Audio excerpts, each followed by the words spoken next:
the monthly theme, which is emotional eating, working with emotional eating, knowing that there's a lot of overlap between emotional eating, binge eating, stress eating, overeating, eating beyond comfortable fullness. And what I wanted to begin with was with this exercise that was in the book Eat to Love.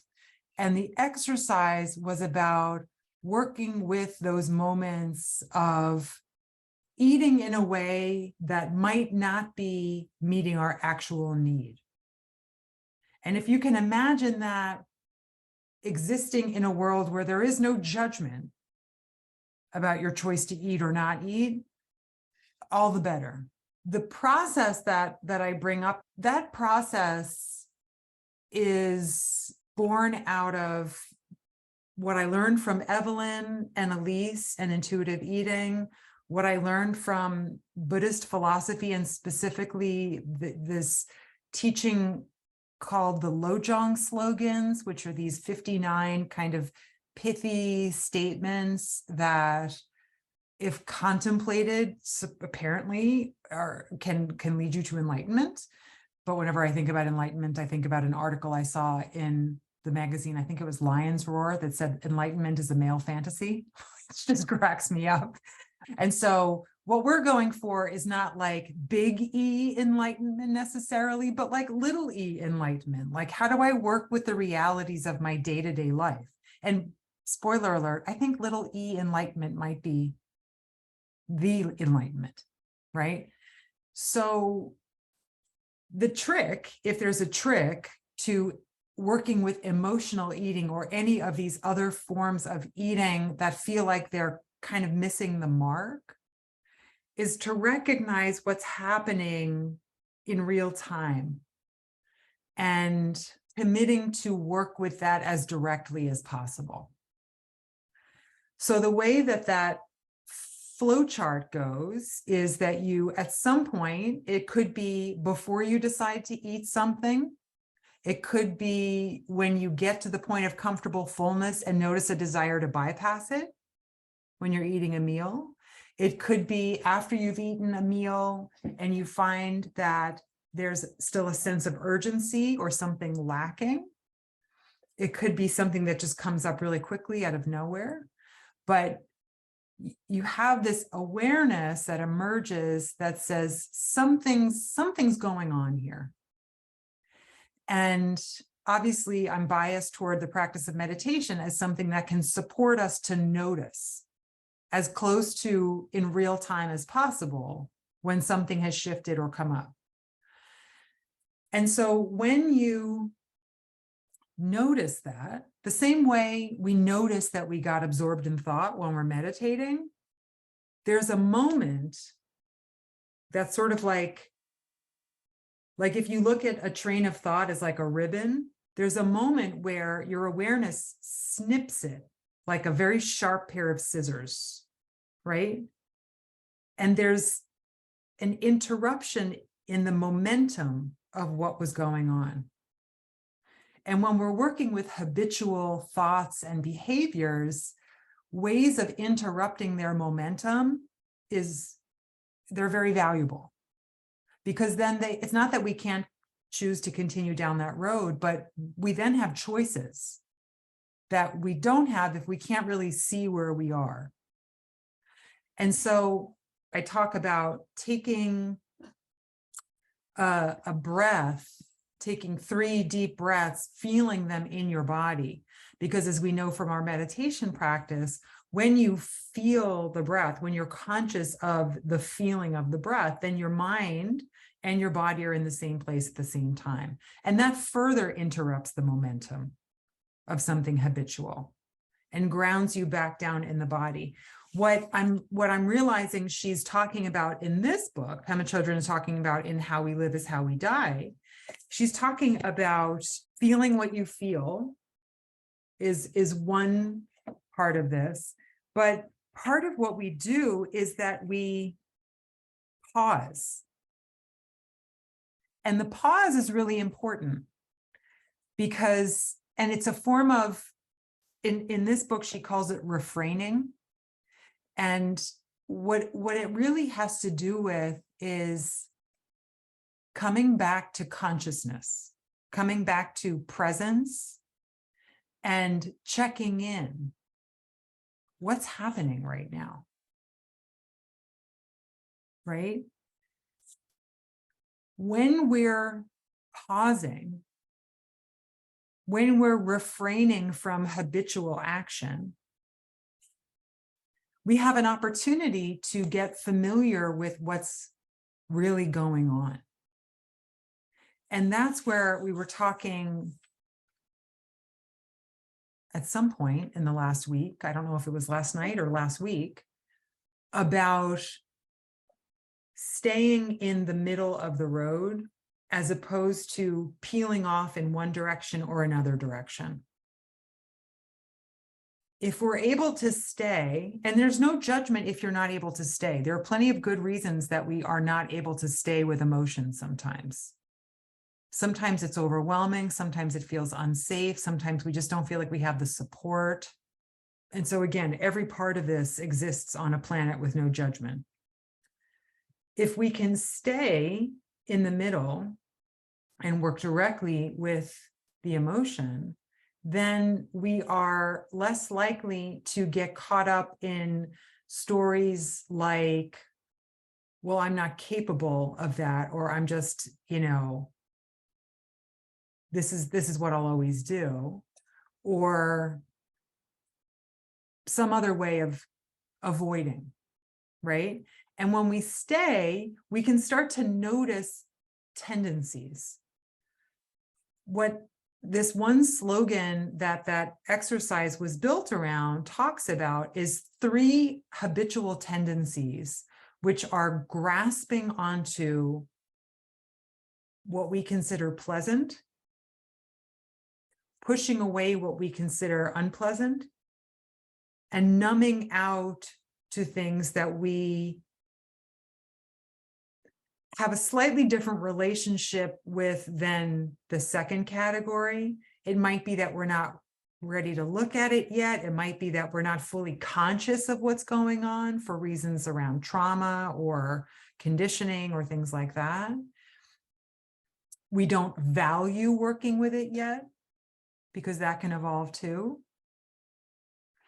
But it's worth exploring what are the different circumstances, both in eating and in life in general, where I find myself grasping onto what's pleasurable, right? So if we can just break this down into 3 categories for the moment, we can get a little more granular about it.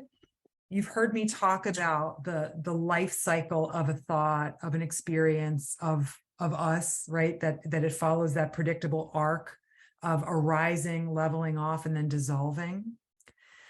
When we're experiencing something that we like, that we consider pleasant or pleasing to our nervous systems, often when the thing is arising or leveling off, we like it.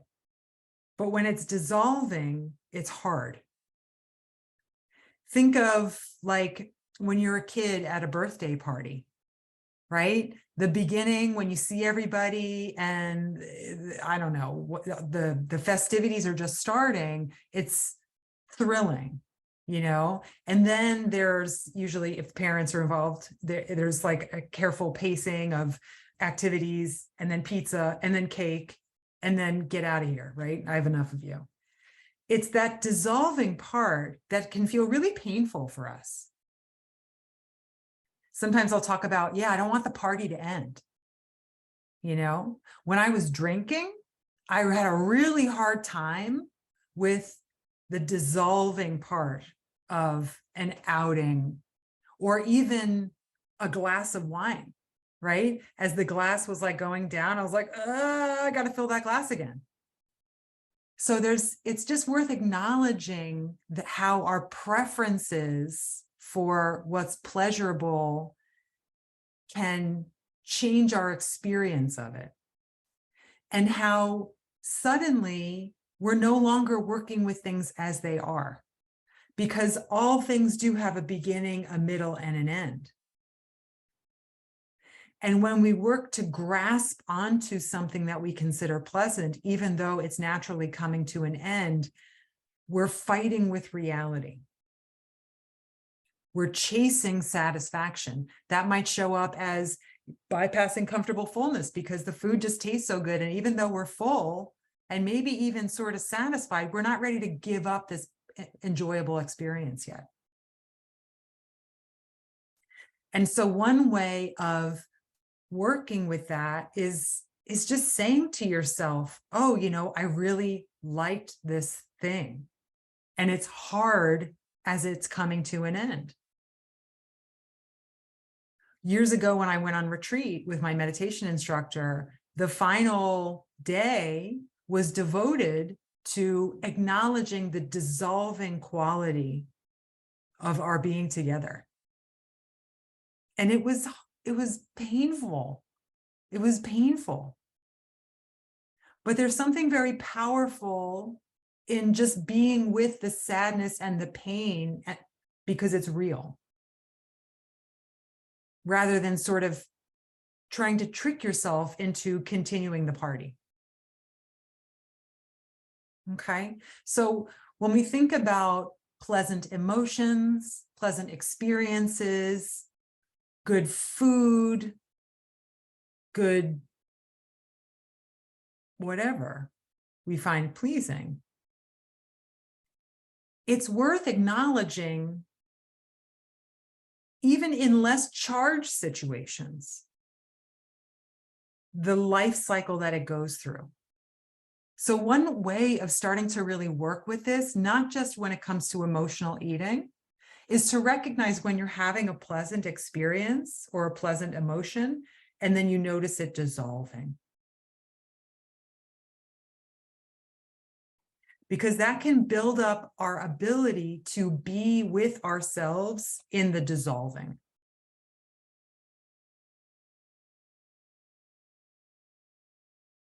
And that just strengthens our ability to work with things as they are, rather than fooling ourselves. So that's the grasping piece. The second one is aggression, I think they call it. And it's pushing away stuff that we feel is uncomfortable or undesirable. And sometimes emotional eating is almost like a 1-2 punch of grasping onto pleasurable feelings from a food and while pushing away an emotion, right? It's like, if I can just do this little switcheroo, I'm going to focus on the pleasant experience of chewing on something, sipping something, swallowing something, rather than the uncomfortable emotion that's here right now. But I'm just going to separate it for clarity's sake right now. It's the first noble truth. Suffering is inevitable as a part of life, which does not mean everything sucks and then you die. It means that there are difficult things that happen. There is suffering, there's loss, there's impermanence, there's pain, and there's a range of suffering. The We Croak app, we get these great quotes about death. And one that really struck me was acknowledging that everyone that we love at some point will be gone. That's suffering.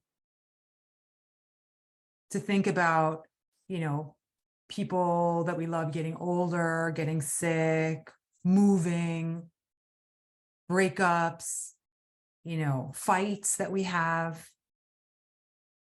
Those are really painful forms of suffering. And there are also like minor discomforts. Like they didn't have the kind of kombucha I wanted, And depending on where you are that day, sometimes we can confuse bummers with disasters. I joke that in my family, we can't quite tell the difference between a head injury and getting Nutella on your sleeve, right? So I have to remind ourselves like, okay, well, is this a bummer or is this a disaster? And I say this to my my poor dad, whose like nervous system is just spring loaded for disaster, you know, I think this might be more of a bummer than a disaster. And I say this to my son because I want him to be able to just fact check a little bit, reality check, right? And remember, a regulated nervous system is more likely to be able to reality check. A dysregulated nervous system might get confused more easily. So even minor discomforts can become things that we want to push away. You know, it makes sense that we might want to get rid of the feeling of loneliness, but it might be more confusing that, you know, when we feel really put out by, I don't know, the wrong takeout coming, you know, if we can approach it without judgment, we can just recognize, oh, this is something that I find unpleasant, and I prefer to be happy than to be unhappy. And so it's difficult to some degree to acknowledge and be with something that's unpleasant. Similar to the things that we like, the things that we don't like, experiences, feelings, foods, interactions, periods of our life, even, there's a beginning, a middle, and an end. But with the discomfort, we tend to really not like the emerging or the abiding, but we're okay with the dissolving. Okay, bye. You know, I had enough of you. What's interesting about working with these things is that sometimes, because we have such an aversion to the arising of something uncomfortable, we can react to it in a way that distorts its natural life cycle. And we can just cause the emerging part to just like keep going. And it just keeps getting worse and worse and worse, or it feels that way, as opposed to just letting it follow its natural trajectory, you know? And so working with this might involve watching yourself as something negative happens. Something that you experience a subjective displeasure toward. What is it like to step back a little bit, not unlike what we do in meditation? Stay in your body, feel your breath, and let that thing take its course. Right?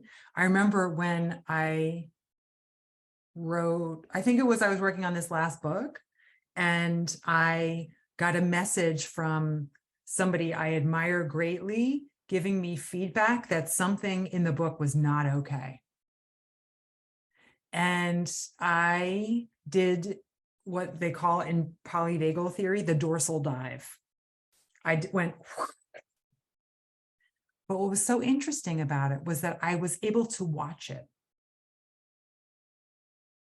I watched the collapse of shame. And I felt like every atom of that just feeling of almost like feeling like a life threat, right? That confusion when my nervous system was dysregulated. This is kind of more of like a bummer. I probably have to do some more editing, but I experienced it as a disaster. Oh, she thinks I'm an idiot, you know? And so I could watch myself having that immediate reaction.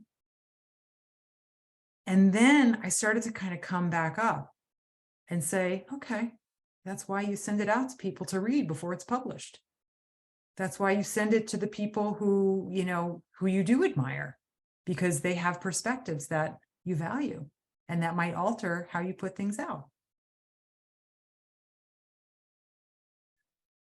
That would not have happened 20 years ago. I would have stayed down there for a very long time and then tried to figure out ways of not feeling that.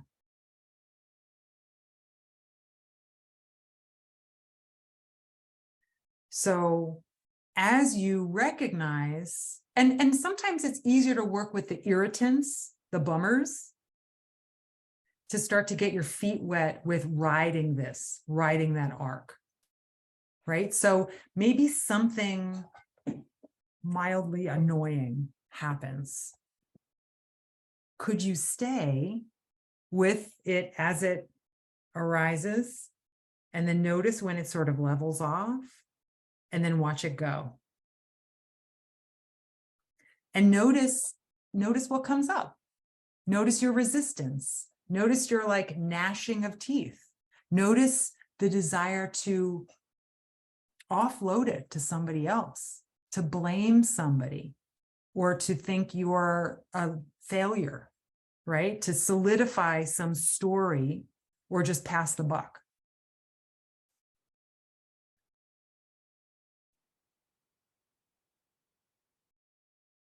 I mean, that's your kind of primary role here, is just noticing. Because once you notice, once you have that information about yourself, then there's space and options. So then the third category was maybe like 2 microseconds ahead of the awareness. So I felt everything cave in, like my everything fell into a cavity in my chest and then just kept dropping like an elevator that had no bottom floor. You're going down. Sometimes the awareness is not right behind. Sometimes the awareness happens the next day. You know, you see that guitar right there? I'm trying to learn guitar, and my partner, who's good at everything, decided to give me some helpful advice when I was trying to do something on the guitar.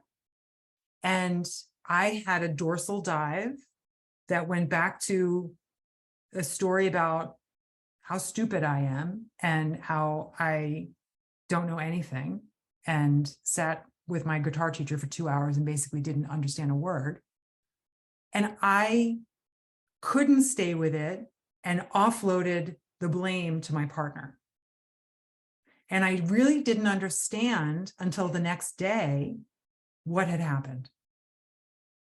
I did not understand. I couldn't see it. I got too flooded,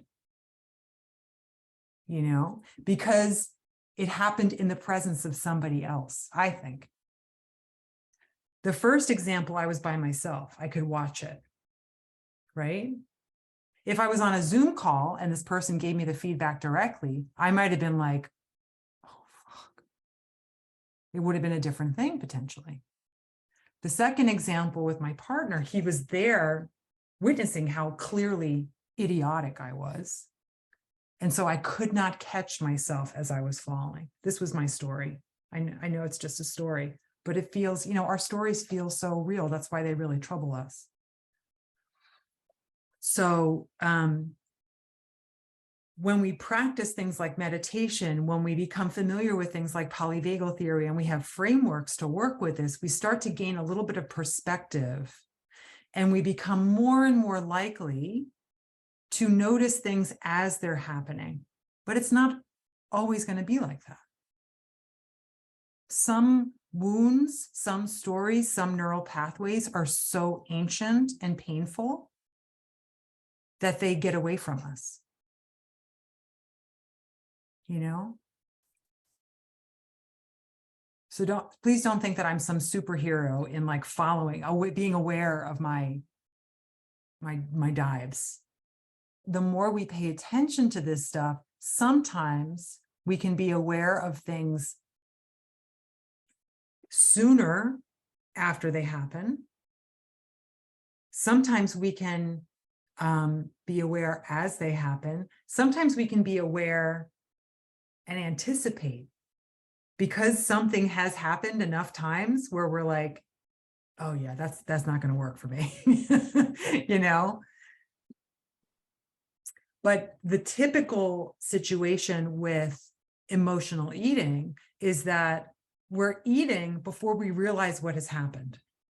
And it's important to acknowledge that the eating is not the primary issue.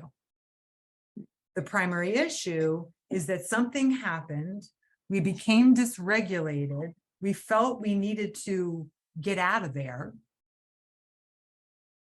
and perhaps we had already created the neural pathway of using food to do that.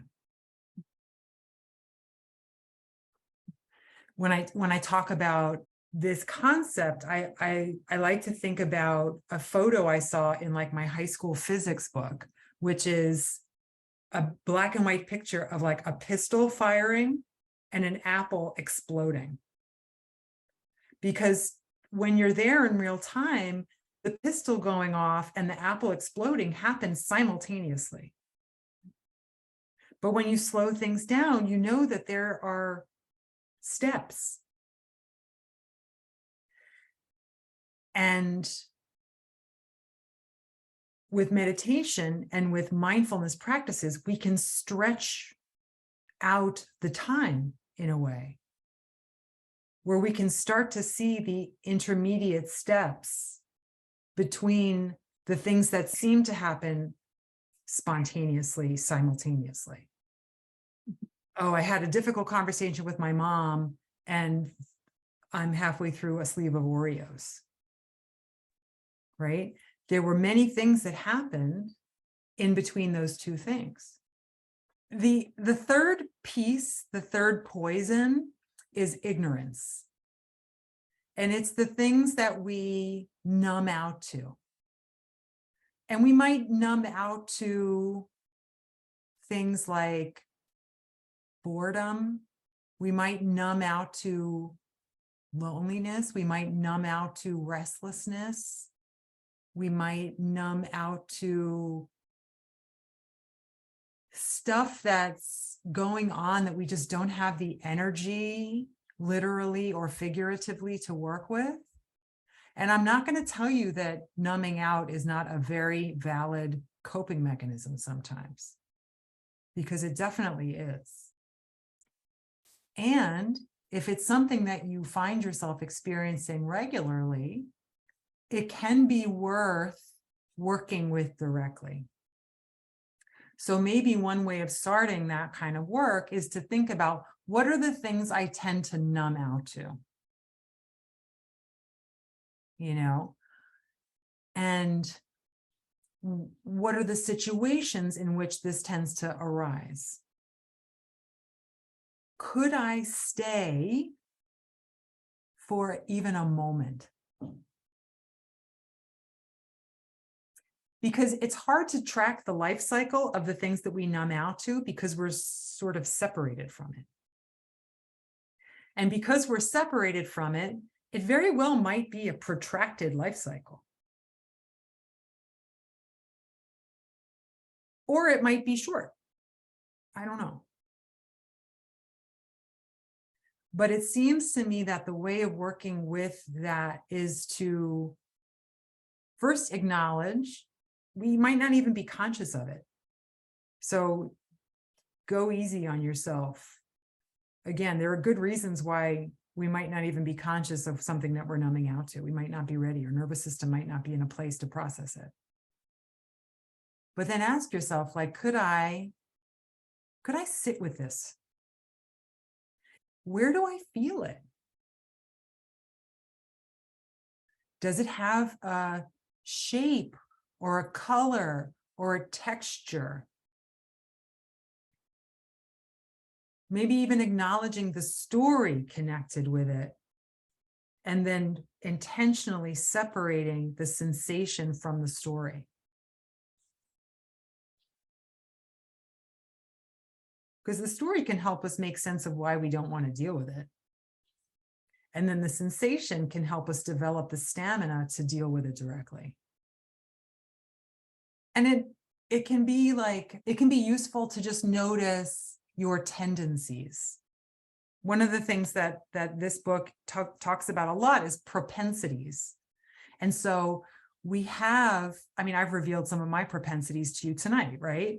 Like, it's not as if somebody finding an error in a book means that the author is an idiot, right? So that propensity is already there to think like someone's going to find me out. So notice your own propensities, because you take them with you. They follow you. You know the people who are in sort of relationship after relationship after relationship, and the same thing keeps happening. It's always the other person's fault. I don't know if it's the other person's fault. I mean, they might keep finding the same partner, the same archetype, or they might have the propensity to repeat the same stuff. I notice my propensity in my drinking was to push away uncomfortable feelings. And that was really helpful. And I think that really informed where I started in this work, which was to focus on, any of you who have been around with me for 10 years or so would know that my focus, my emphasis was really on the ability to tolerate discomfort for a good long time. And that was because of my own stuff. Now I find myself being more interested in, yeah, okay, it's important to tolerate discomfort, but it's also important to experience pleasure. We're wired for pleasure. I had to progress through my own stuff in order to appreciate the importance of that. So recognizing your propensity, your tendency, does it tend to be grasping on to stuff you don't want to end? Does it tend to be numbing out? Does it tend to be pushing away what's unpleasant?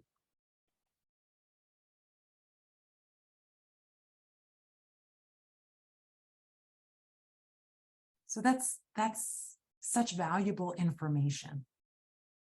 And there's so much to explore there. Like, maybe this is related to my feeling. It's like I never got enough. I could never quite get enough. Maybe I feel like I need to grasp or else my needs won't be met. The grief we experience when we get on this path there's many different parts to it, right? As there probably is with any kind of grief, grieving for the loss of a loved one. There's the grief of time lost. There's the grief of what could have been. There's the grief of the loss of the idealized version of ourselves that we thought we were going to become. And so we need to learn. I'm learning about grief as a learning process. We need to learn to live with the reality of that loss, and to acknowledge that it's a shock to our system, right? Because we're all good doobies and we follow rules, right? That's what we were doing when we were dieting. We were following the rules. And following the rules did not give us what they promised. In fact, they fucked everything up. And so every time we have a realization of that, that can cause a resurgence of that grief, that sadness, that loss, that possibility, that promise that didn't come true.